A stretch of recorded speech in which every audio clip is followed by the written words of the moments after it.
PhD करने के बाद दिमाग में कैसे आया कि आर्ट के साथ ही मुंसलिक खुद को करना है? साइड बाई साइड अपनी एजुकेशन भी कंटिन्यू कर रही थी क्योंकि कश्मीर को याद करके काफ़ी रोई हूँ। So this is a reality क्योंकि मैं बहुत कनेक्ट हुई थी कश्मीर से। मैंने बीटेक एमटेक किया है एनआईटी से, तो मेरा इंटरेस्ट खुद ही इंजीनियरिंग में था। आर्ट में भी है, they are supporting me in everything. मुझे यूएस से यूके से ज़्यादातर ऑर्डर्स मिलते हैं और यहाँ पर डिलीवर कर पाते हैं? जी मैं करती हूँ। मुझे कश्मीर की कोई भी पिक्चर है या कश्मीर का कोई भी पर्सपेक्टिव है उसको अपने कैनवस पे रखना बहुत अच्छा लगता है। Kashmiris are very hard working people क्योंकि हमारे सर्कमस्टेंसेस हमेशा वो सही नहीं रहे हैं। हमें बहुत हार्ड सिचुएशंस मिली है और उसमें हमने इमर्ज ऐसे किया है कि मुझे लगता है हैट्स ऑफ टू। मैं बहुत ज़्यादा कश्मीरी यूथ को मैं बहुत ज़्यादा उनको कॉन्ग्रेचुलेट करना चाहती हूँ कि काफ़ी टाइम से वाबस्ता है पेंटिंग के साथ। इनका नाम बिस्मा परवेज़ है, जिनका ताल्लुक श्रीनगर के करानगर इलाके से है। इन्होंने पीएचडी किया है और पीएचडी करने के बाद ये मुंसलिक हो गई आर्ट के साथ, जहाँ पे पेंटिंग्स, जहाँ पे इन्होंने बहुत सारा काम किया है। पीएचडी करने के बाद दिमाग में कैसे आया कि आर्ट के साथ ही मुंसलिक खुद को करना है? साइड अपनी एजुकेशन भी कंटिन्यू कर रही थी क्योंकि मेरा इंजीनियरिंग करने का भी काफ़ी शौक था। तो art was like a passion, like part time hobby होती है ना, वैसा कुछ था। टाइम के साथ मुझे आर्ट को सीरियसली 2015 से स्टार्ट किया, वाइल एज 2010 में मैंने स्टार्ट किया। बट मैं साइड बाई साइड अपनी एजुकेशन भी कंटिन्यू कर रही थी क्योंकि मेरा इंजीनियरिंग करने का भी काफ़ी शौक था। तो art was like a passion, like part time hobby होती है ना, वैसा कुछ था। टाइम के साथ मुझे रियलाइज़ हो गया कि मुझे इसको थोड़ा सीरियसली लेना चाहिए क्योंकि इससे मेरा स्ट्रेस रिलीज़ होता था और फिर मुझे लगता था मैं अपने आप को ज़्यादा एक्सप्रेस कर पा रही हूँ। तो फिर मैंने अपनी स्टडीज़ भी कंटिन्यू की, मैंने मास्टर्स भी कंटिन्यू किया, फिर पीएचडी भी कंटिन्यू मैंने मलेशिया में किया है। बट मैं साइड बाई साइड आर्ट भी कर रही थी और वहाँ भी मैं काफ़ी आर्ट जो मेरा डिमांड में था उसको सेल करती थी, यहाँ भी सेल करती थी। और मुझे लगता है art is a part of my life जिसको मैं अपने आप से जुदा नहीं कर सकती हूँ। तो एजुकेशन वाज लाइक, वो भी मेरा शौक़ था अपने आप को एजुकेट कराना। मुझे लगता है कि हर एक लड़का लड़की को अपने आप को एजुकेट कराने का राइट है। तो मैं उस राइट का क्योंकि मेरी फैमिली का सपोर्ट भी काफ़ी था कि आपको जो करना है आप वो करो, तो उससे मुझे काफ़ी फ्रीडम मिल गई। रियलाइज़ कब हो गया कि आप अच्छे आर्टिस्ट हैं, आप अच्छा इसमें नाम कमा सकते हैं?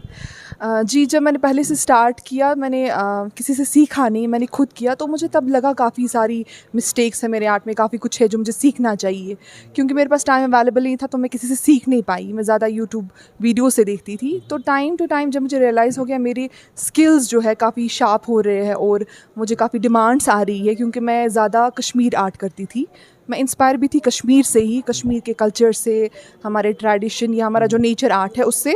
तो लोगों ने भी मेरा वो देखा कि जो मेरा इंटरेस्ट है या जो मैं अपने कैनवस पे रखती थी कश्मीर को, तो उससे मेरा डिमांड बढ़ गया। देन आई रियलाइज्ड कि मुझे लगता है इसको मुझे सीरियसली लेना चाहिए। जहाँ पे कश्मीर की खूबसूरती की बात करें, वहीं पे यहाँ का आर्ट भी पूरी दुनिया में मशहूर है। आप कौन सा आर्ट आप अपने कैनवस से इन तस्वीरों में उतारते हैं और कौन सा आर्ट आप करते हैं?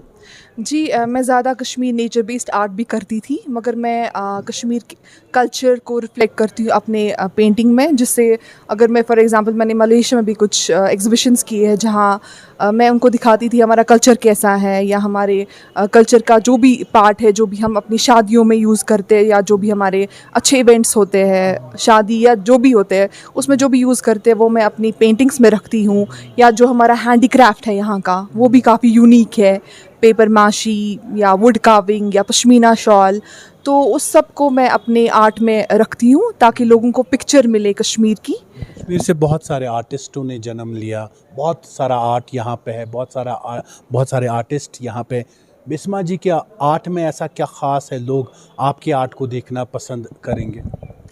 जी, मुझे लगता है कि जो मेरा पहले से इंटरेस्ट रहा है कि मैं अपने आर्ट वर्क को कश्मीर बेस्ड ही रखूं, तो मैंने उसमें काफ़ी स्किल्स जो है थोड़े से डेवलप किए हैं, जिससे मैं अपने आर्ट वर्क को वैसा बना पाती हूँ कि लोगों को लगता है कि नहीं, हाँ ये तो कश्मीर का ही है, ये तो कश्मीर की रिफ्लेक्शन है, ये तो कश्मीर की जगह है, चीज़ें हैं वो ये।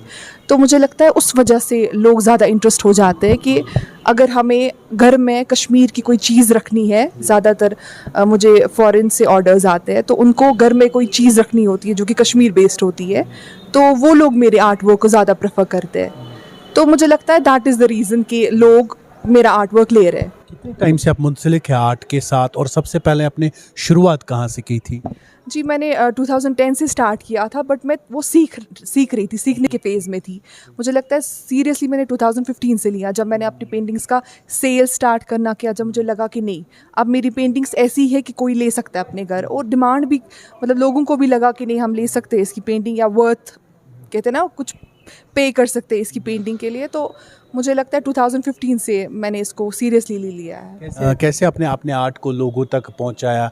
क्या क्या आपने बनाया, क्या क्या आज तक बनाया है, क्या क्या बनाना और बाकी है, और क्या आपको लगता है इंटरेस्टिंग जो हमें देखने को मिलेगा, जो आप बनाएंगे और जिसकी आपने तमन्ना दिल में रखी है? जी, मुझे लगता है कि कश्मीर में हमारे यहाँ एग्ज़िबिशंस नहीं होते हैं, जिसकी वजह से हम लोगों तक अपना आर्ट पहुँचाएँ, दिखा दें उनको कि हमारी क्रिएटिविटी जो है, कि कश्मीर के लोग या हमारी जो यूथ है कितनी क्रिएटिव है। तो एग्ज़िबिशंस तो होते नहीं हैं, तो social media is the only platform for us, जिसकी वजह से हम अपना आर्ट वर्क जो है लोगों तक पहुंचाते हैं, चाहे वो नेशनल हो या इंटरनेशनल लेवल पे। तो मैंने ज़्यादातर प्रमोशंस सोशल मीडिया से ही किए हैं पहले से।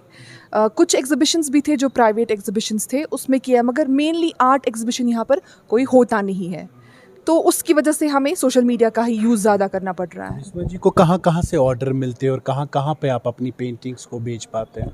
जी, मुझे यूएस से, यूके से ज़्यादातर ऑर्डर्स मिलते हैं, और यहाँ पर डिलीवर कर पाते हैं? जी, मैं करती हूँ। एक्चुअली क्या होता है, क्योंकि फैमिलीज़ यहाँ स्टे कर रही होती है, वो कश्मीरीज़ ही होते हैं, वो चाहते हैं अपने घर में कोई कश्मीरी चीज़ रखे, तो उनको पेंटिंग कैरी करना आसान हो जाता है। उनको लगता है कि मेरी पेंटिंग में वो रिफ्लेक्शन है कश्मीर की। वो मार्केटिंग स्ट्रेटजी आपके दिमाग में है? जी। How to sell it? जी, मुझे दिमाग, क्योंकि मेरा ये चीज़ है कि कोई ले पेंटिंग या ना ले, but I have to stick to something जो मुझे अच्छा लगता है बनाना, वो है कश्मीर। मुझे कश्मीर की कोई भी पिक्चर है या कश्मीर का कोई भी पर्सपेक्टिव है, उसको अपने कैनवस पे रखना बहुत अच्छा लगता है। फिर सामने वाला इंटरेस्ट खुद ही हो जाता है, क्योंकि वो आपकी फीलिंग्स, जो आर्ट लवर्स होते हैं या जो आर्ट एडमायरर्स होते हैं, वो देख सकते हैं आपके आर्ट में कि आपने क्या फील किया है। बिस्मा जी, सबसे पहले आपने क्या बनाया था, याद है आपको? मुझे लगता है मैंने लैंडस्केप से स्टार्ट किया था, कश्मीर के गुलमर्ग, पहलगाम, ये सारी जगह, डल लेक। लेकिन खूबसूरत वादियों को अपने कैनवस के जरिए आप पेपर पे उतारते हैं। जी, क्योंकि मुझे काफ़ी अच्छा लगता है नेचर, तो मुझे अच्छा लगता है कि मैं क्या नेचर, बोलते हैं लोग जब आप यहाँ से बाहर बेचते हैं, क्या रिएक्शन मिलता है वहाँ से? काफ़ी उनको बहुत अच्छा लगता है, क्योंकि वो मुझे पिक्चर्स भी सेंड करते हैं जो उन्होंने अपने लॉबीज़, अपनी किचन्स में लगाए होते हैं। मेरे ज़्यादातर समावार मैं बनाती हूँ, वो सेल आउट हो जाते हैं, तो वो लगाते हैं, तो फिर मुझे पिक्चर सेंड करते हैं, और वो कहते हैं कि हम जब भी इसको देखते हैं हमें वो कश्मीर छनसवना लोल चला, हाँ, तो वो चीज़, तो मुझे काफ़ी ज़्यादा अच्छा लगता है, वो फीलिंग होती है जो वो करते हैं, क्योंकि मैं भी 5 साल बाहर रही हूँ, तो आई कैन अंडरस्टैंड कि कितना बाहर आप ये मिस करते हो कश्मीर को। पीएचडी करने के बाद आपके दिमाग में कैसे आया मैं आर्टिस्ट बनूंगी? आप बाहर थे, आप बाहर किसी भी जगह जॉब कर सकते थे, किसी भी मल्टीनेशनल कंपनी में जा सकते थे। मैंने पीएचडी के बाद, उससे पहले भी मैं आर्ट कर रही थी, मैं कंटिन्यू कर रही हूँ, मगर ये बात है कि मैं वहाँ से यहाँ क्यों आ गई, उसका ये रीज़न है क्योंकि मैं कश्मीर से काफ़ी जुड़ी हुई हूँ।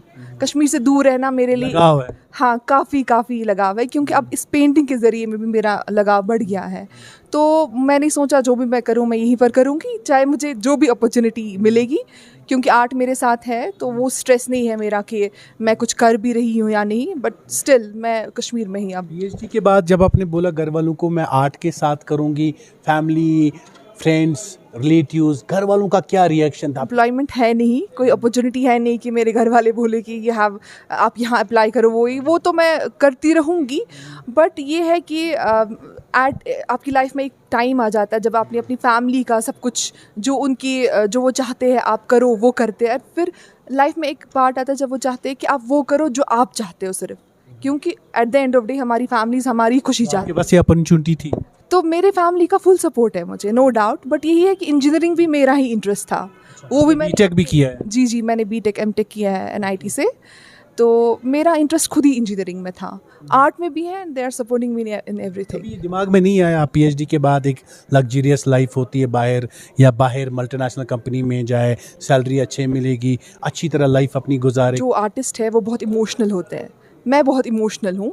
अगर मैं इमोशनली कनेक्ट हूँ विद कश्मीर, अगर मैं पेंटिंग कर रही हूँ कश्मीर बेस्ड, तो ये ऐसे नहीं कि मेरी पेंटिंग सेल आउट हो जाए, क्योंकि मेरी फीलिंग्स है काफ़ी स्ट्रॉन्ग है टुवर्ड्स कश्मीर। तो आई थिंक वो एक मैग्नेटिक फोर्स था जिसने मुझे यहाँ पर वापस लाया, और मैं बहुत कंटेंट हूँ यहाँ आकर। मुझे नहीं लगता कि कश्मीरी से ज़्यादा कोई और लग्जरियस लाइफ जी रहा है, क्योंकि लग्जरीज़ के डिफरेंट पर्सपेक्टिव होते हैं लोगों के। कुछ लोगों को लगता है कि लग्जरी इज़ मनी एंड बाकी सब कुछ, बट हमारा जो नेचर है, हमारी जो हवा है, हमारा जो एटमॉस्फेयर है, हमारा जो टेम्परेचर है, और हमारी जो रिसोर्सेज है, मुझे लगता है कि हम काफ़ी अमीर हैं। तो मुझे लगता है this is also luxurious life for me. Goal क्या है, एम क्या है लाइफ में, और क्या करना है? मेरा सिर्फ एम यही है कि मैं खुश रहूं और लोगों को खुश रखूं। तो इसमें जो भी मुझे करना पड़े, आई विल डू दैट। हमने सुना जब आप बाहर थे, आपको जब घर की याद आती थी तब बहुत रोते थे। ऑब्वियसली मैं कश्मीर को याद करके काफ़ी रोई हूँ। So this is a reality, क्योंकि मैं बहुत कनेक्ट हुई थी कश्मीर से। बट मेरा ये भी था कि आप एक बॉक्स में रहकर ग्रो नहीं कर सकते हो। अगर आपको ग्रो करना है तो आपको निकलना है घर से बाहर, मगर घर छासा वापस यून, दैट इज़ समथिंग जो मेरे दिमाग में था कि I have to come back. But मैंने बाहर जाकर काफ़ी कुछ सीखा जो मैंने यहाँ नहीं देखा, तो मुझे लगता है वो भी मेरे लिए इम्पॉर्टेंट था, और ये भी मैं खुशी खुशी से एक्सेप्ट कर रही हूँ। जी, क्या खोया क्या पाया? खोया, कुछ टाइम तक मैंने अपनी फैमिली के साथ जो वक्त था वो खोया। पाया मैंने काफ़ी कुछ लर्निंग्स, क्योंकि हम यहाँ बहुत ही आराम से अपनी लाइफ गुजार रहे हैं। अपने माँ बाप जो है वो हमेशा हमारे लिए कंसर्न होते हैं, हमारे लिए सब कुछ करते हैं, जो हम उनको बोलते हैं वो करते हैं। बट वहाँ जब आपको वो चीज़ें नहीं मिलती हैं, तो आपको लगता है कि पेरेंट्स का मतलब क्या होता है, फैमिली का मतलब क्या होता है, या अपने होमलैंड का मतलब क्या होता है। मतलब यहाँ की ज़मीन का एक एक ज़रा अगर आप देखेंगे, आप प्राउडली चलोगे, क्योंकि ये आपकी ज़मीन है। मगर आप अगर किसी और की ज़मीन में चलोगे, आपको वहाँ एक एक कदम पे लगेगा ये किसी और की ज़मीन है। तो दिस इज़ समथिंग, ये एक बहुत गहरी फीलिंग है जो सिर्फ उसको आएगी जो बाहर जाते हैं। एक बड़ा जॉब बाहर मिलता है, और एक तरफ से आप कश्मीर में बैठ के पेंटिंग्स कर रहे हो, कहाँ की ओर जाइएगा, बाहर कि कश्मीर? बाकी आर्टिस्ट का पता नहीं, I am very emotional person. मैं यहीं पर आर्ट ही करना चाहूँगी। Money is not luxury for me. This is something जो शायद लोगों को नहीं लगेगा ये सच है, बट फीलिंग्स का भी कोई वैल्यू होता है। तो मैं तो यही प्रेफर करूँगी, क्योंकि मुझे अपॉर्चुनिटीज़ मिल रही थी, because I have done PhD there, तो ऑब्वियसली काफ़ी अपॉर्चुनिटीज़ थी।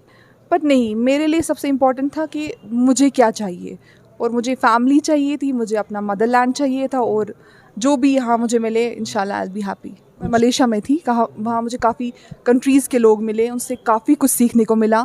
मुझे लगता है सिर्फ मैं उनको मिस करती हूँ। अब मेन टारगेट क्या है? क्या कोई बड़ी चीज़ ऐसे देखने को मिलेगी जो आप अपने हाथों से बनाएंगी? मैं हमेशा चाहती हूँ कि मैं कुछ नया करूँ, कुछ नया सीखूँ। और जो अगर आप देखेंगे मेरे आर्ट में हर एक साल जो है चेंजेस आ जाती है। कश्मीर आर्ट को ही कंटिन्यू करूँ, क्योंकि मेरे दिमाग में काफ़ी कुछ है, नहीं ये मैंने नहीं किया था, काफ़ी कुछ है जो मैंने नहीं रिफ्लेक्ट किया अपने आर्ट वर्क में। तो मेरा फोकस कश्मीर ही रहेगा। टैलेंट यहाँ पे बहुत है, लोगों की शिकायत है कि प्लेटफॉर्म नहीं मिलता है, आपने क्या देखा? ये बात सही है, टैलेंट यहाँ बहुत ज़्यादा है। Kashmiris are very hard working people, क्योंकि हमारे सर्कमस्टेंसेस हमेशा वो सही नहीं रहे हैं, हमें बहुत हार्ड सिचुएशंस मिली है, और उसमें हमने इमर्ज ऐसे किया है कि मुझे लगता है हैट्स ऑफ टू। मैं बहुत ज़्यादा कश्मीरी यूथ को, मतलब मैं बहुत ज़्यादा उनको कॉन्ग्रेचुलेट करना चाहती हूँ कि अगर फॉर एग्ज़ाम्पल यहाँ एम्प्लॉयमेंट नहीं है, स्टिल वो सोशल मीडिया पे इतना कुछ एक्टिवली मतलब काम करते हैं। काफ़ी सारे वेंचर्स हैं जो एक्टिवली वर्क कर रहे हैं और अपना एम्प्लॉयमेंट ढूंढ रहे हैं। तो ये मतलब अपने आप में ही बहुत बड़ी चीज़ है। अदरवाइज़ अगर आप देखेंगे किसी और कंट्री में गवर्नमेंट फॉर एग्जांपल वो प्रोवाइड करती है अपॉर्चुनिटीज़, मगर यहाँ पर हमारे जो प्राइवेट सेक्टर्स है वो ज़्यादा ग्रो कर रहे हैं क्योंकि मेहनत की वजह से। और मेरा सबसे बड़ा गोल रहेगा कि मैं मतलब लोगों का फ़ायदा करूँ, चाहे मैं जो भी करूँ लोगों का बेनिफिट, क्योंकि पीएचडी इन्होंने किया है और इन्होंने कहा कि एक तरफ से कश्मीर और एक तरफ से दुनिया की तमाम खुशियां रख दो, मगर मैं अपने वतन अज़ीज़ को चुनूंगी, मैं अपनी मदरलैंड को चुनूंगी जहां से मैंने जन्म लिया है। और तभी शायद ये रीज़न भी है कश्मीर आने का, मुझे इस सरज़मीन पे रहना है और मुझे इस वतन अज़ीज़ का नाम रोशन करना है। उसके लिए बिस्मा रात दिन काम कर रही है, चाहे आगे कुछ भी हो, हालात कैसे भी रहे, मगर मैं इस वतन अज़ीज़ के लिए काम करूंगी। पीएचडी करने के बाद हालांकि बाहर इनको बहुत जॉब्स मिल सकते थे, मगर उसके बाद इन्होंने कमबैक किया, कश्मीर आए और यहाँ पे काम करना पसंद किया। बहुत कम ऐसे लोग होते हैं जो अपनी मदरलैंड को याद रखते हैं और उसे इंजीनियरिंग, उसके बाद एमटेक, उसके बाद पीएचडी किया। और कैमरामैन आकिब के साथ मैं उबैद मलिक, अर्ली टाइम्स के लिए श्रीनगर से।